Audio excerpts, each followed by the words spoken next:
हरे कृष्ण। ओम अज्ञानतिमिरान्धस्य ज्ञानञ्जनशलाकया चक्षुरुन्मिलितं येन तस्मै श्रीगुरुवे नमः। मुखं करोति वाचालं पङ्गुं लङ्घयते गिरिं यत्कृपातमहं वन्दे श्रीगुरुं दीनतारिणं परमानन्दमाधवं श्रीचैतन्य ईश्वरं।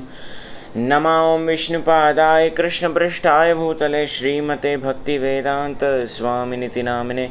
नमस्ते सारस्वते देवे गौरवाणी प्रचारिणे निर्विशेष शून्यवादी पाश्चात्यदेशतारिणे। जय श्री कृष्ण चैतन्य प्रभु नित्यानंद श्री अद्वैत गदाधर श्रीवासादि गौर भक्तवृंद।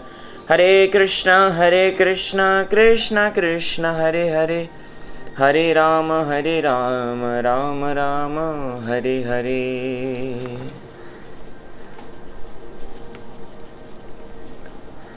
हरे कृष्णा। आप लोग सबको मेरा प्रणाम, नमस्कार और अभिनंदन। मैं गुरु गौर कृष्णदास आप लोग सबका स्वागत करता हूँ। Welcome to our daily reading of Shrimad Bhagavad Gita as it is, जहाँ पे हम हर दिन वर्ष बाय वर्ष श्लोक बाय श्लोक श्रीमद् भगवद गीता यथारूप का अध्ययन करते हैं।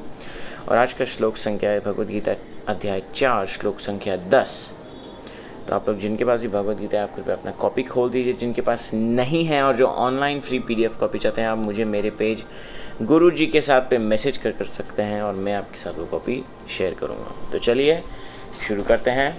Reading from Shrimad Bhagavad Gita chapter 4 text 10 अध्याय 4 श्लोक संख्या 10। वीतराग भया क्रोध मन्मया माम उपाश्रिताः बहवो ज्ञान तपसा पुत मद्भवानागता। I repeat.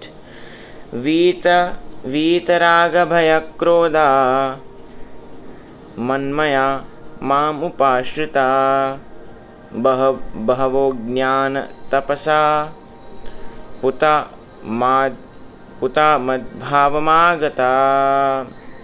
ट्रांसलेशन अनुवाद।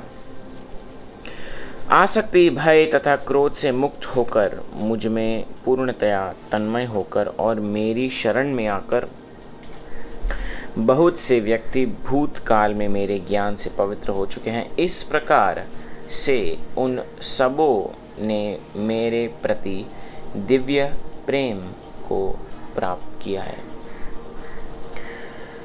भगवान श्री कृष्ण लास्ट श्लोका में क्या बोले?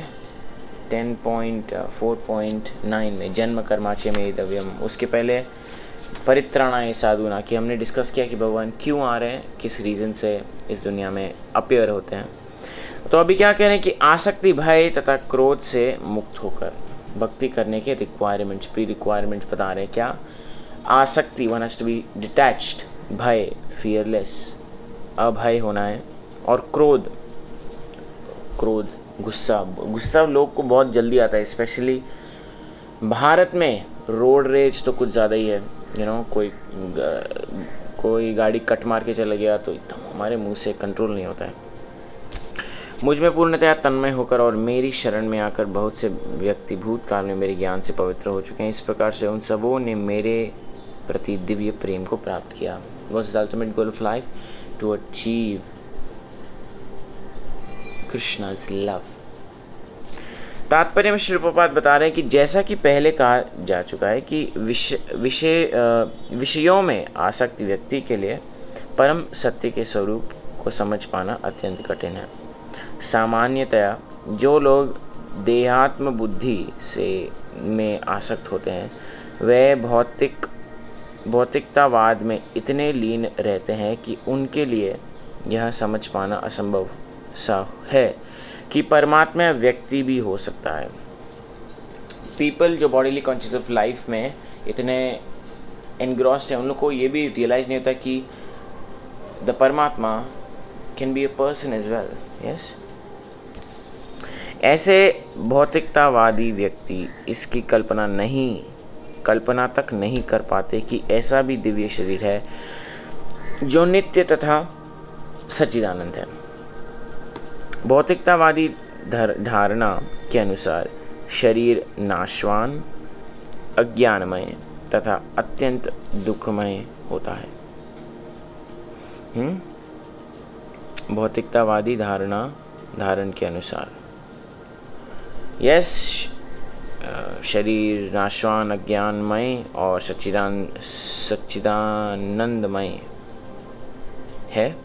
भौतिकतावादी धारणा के अनुसार शरीर, अतः जब लोगों को भगवान के साकार रूप के विषय में बताया जाता है तो उनके मन में शरीर की यही धारणा बनती है। मतलब ये बता रहे हैं कि जब हम लोग को बताते हैं कि भगवान का एक रूप है तो लोग क्या सोचते हैं, मटीरियलिस्टिक पीपल, जनरल लोग, कि भगवान के पास भी हम जैसा रूप है, जो मेरे और आपके जैसे ये शरीर बनाए तत्व धातु, उस धातु का बना हुआ है, दैट मटीरियल रूप है। लेकिन नहीं, भगवान का रूप है, सेम है, लेकिन सेम क्वालिटी में नहीं है।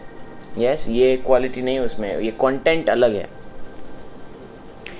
फलस्वरूप वे परमेश्वर को निराकार मानते हैं और भौतिकता में इतने तल्लीन रहते हैं कि भौतिक पदार्थ से मुक्ति के बाद भी अपना स्वरूप बनाए रखने के विचार से डरते हैं। जब उन्हें यह बताया जाता है कि आध्यात्मिक जीवन भी व्यक्तिगत तथा साकार होता है तो वे पुनः व्यक्ति बनने से भयभीत हो उठते हैं। फलतः वे निराकार शून्य में तदाकार होना पसंद करते हैं। क्यों? क्योंकि वो लोग डरते हैं कि हमारा ये जो रूप है, थोड़ा फिलोसफिकल वर्ड्स है ये, वो लोग डरते हैं कि हमारा ये रूप है ये छूट जाएगा, सो हम निराकार में जुड़ जाएंगे। सामान्यतया वे जीवों की तुलना समुद्र के बुलबुलों से करते हैं जो टूटने पर समुद्र में ही लीन हो जाते हैं। पृथक व्यक्तित्व से रहित आध्यात्मिक जीवन की यह चरम सिद्धि है। यह जीवन की भयावह अवस्था है जो आध्यात्मिक जीवन के पूर्ण ज्ञान से रहित है। इसके अतिरिक्त ऐसे बहुत से मनुष्य हैं जो आध्यात्मिक जीवन को तनिक भी नहीं समझ पाते। अनेक वादों तथा दार्शनिक चिंतन की विविध विसंगतियां से परेशान होकर वे उब उठते हैं या क्रुद्ध हो जाते हैं और मूर्खतावश यह निष्कर्ष निकालते हैं कि परम कारण जैसा कुछ नहीं है, अतः प्रत्येक वस्तु अंततोगत्वा शून्य है। क्यों? हम उतना ही सोच पाते जितना हमारा लिमिटेड ब्रेन कैपेसिटी है सोचने का। मैं अंधेरे में कुछ नहीं देख, मेरा हाथ तक नहीं देख सकता, तो अंधेरे में मैं रात को सोचूंगा कुछ दुनिया है ही नहीं। ऐसे लोग जीवन की रुग्णावस्था में होते हैं। कुछ लोग भौतिकता में इतने आसक्त रहते हैं कि वे आध्यात्मिक जीवन की ओर कोई ध्यान नहीं देते, और कुछ लोग तो निराशावश सभी प्रकार के आध्यात्मिक चिंतनों से क्रुद्ध होकर प्रत्येक वस्तु पर अविश्वास करने लगते हैं। इस अंतिम कोटि के लोग किसी न किसी मादक वस्तु का सहारा लेते हैं। इंटॉक्सिकेंट, क्यों लोग मादक लेते हैं? क्योंकि उनको पूरा भरोसा हट जाता है और उनके मति विश्राम को कभी कभी आध्यात्मिक दृष्टि मान लिया जाता है। मनुष्य को भौतिक जगत के प्रति आसक्ति की तीनों अवस्थाओं से छुटकारा पाना होता है।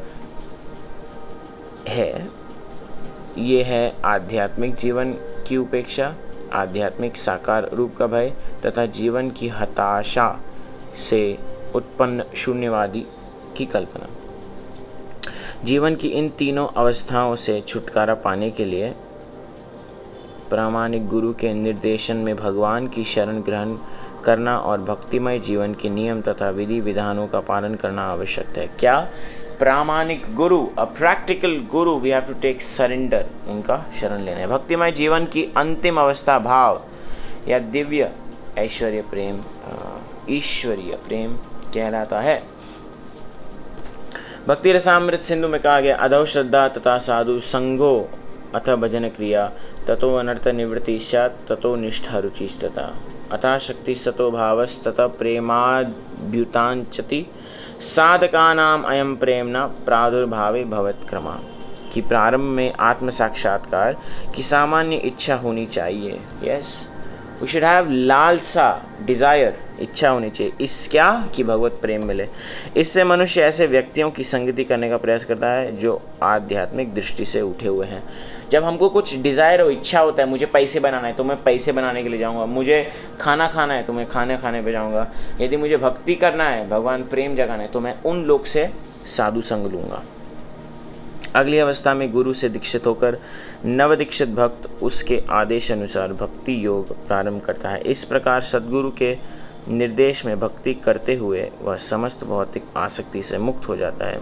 उसके आत्म साक्षात्कार में स्थिरता आती है और वह श्री भगवान कृष्ण के विषय में श्रवण करने के लिए रुचि विकसित करता है। इस रुचि से आगे चलकर कृष्ण भावनामृत में आसक्ति उत्पन्न होती है, जो भाव में अथवा भगवत प्रेम के प्रथम सोपान में परिपक्व होती है। ईश्वर के प्रति प्रेम ही जीवन की सार्थकता है। भगवान के प्रति प्रेम, ईश्वर के प्रति प्रेम, that's our motto of life. ये हमको स्कूल में पढ़ाया था। प्रेम अवस्था में भक्त भगवान की दिव्य प्रेम भक्ति में निरंतर लीन रहता है। अतः भक्ति की मंद विधि से प्रामाणिक गुरु के निर्देश में सर्वोच्च अवस्था प्राप्त की जा सकती है और समस्त भौतिक आसक्ति, व्यक्तिगत आध्यात्मिक स्वरूप के भय तथा शून्यवाद से उत्पन्न हताशा से मुक्त हुआ जा सकता है। तभी मनुष्य को अंत में भगवान के धाम की प्राप्ति हो सकती है। किससे? एक गुरु के शरण से, श्रद्धा, साधु संग, अनर्थ निवृत्ति, भजन और भगवान में फेथ रख के, अभय, भय न करके, अभय होकर, यस, शून्यवाद में ना विश्वास करके, मायावाद को रिजेक्ट करके, फिर मनुष्य को अंत में भगवान के धाम की प्राप्त हो सकती है। So that is the purport, that is the सार ऑफ टुडेज लेक्चर, आज का ये। सो यस, इसके साथ हम आज के अध्ययन को यहाँ पर विराम दे सकते हैं। आप लोग से कोई प्रश्न, कमेंट, रियलाइजेशन हो तो आप मुझे मेरे पेज पर मैसेज करके मेरे साथ शेयर कर सकते हैं। आप लोग सबका जुड़ने के लिए बहुत बहुत धन्यवाद। हम फिर आपको कल इसी समय इधर ही मिलेंगे। तब तक के लिए हरे कृष्णा। श्रीमद् भगवद गीता की जय। श्रील प्रभुपाद की जय।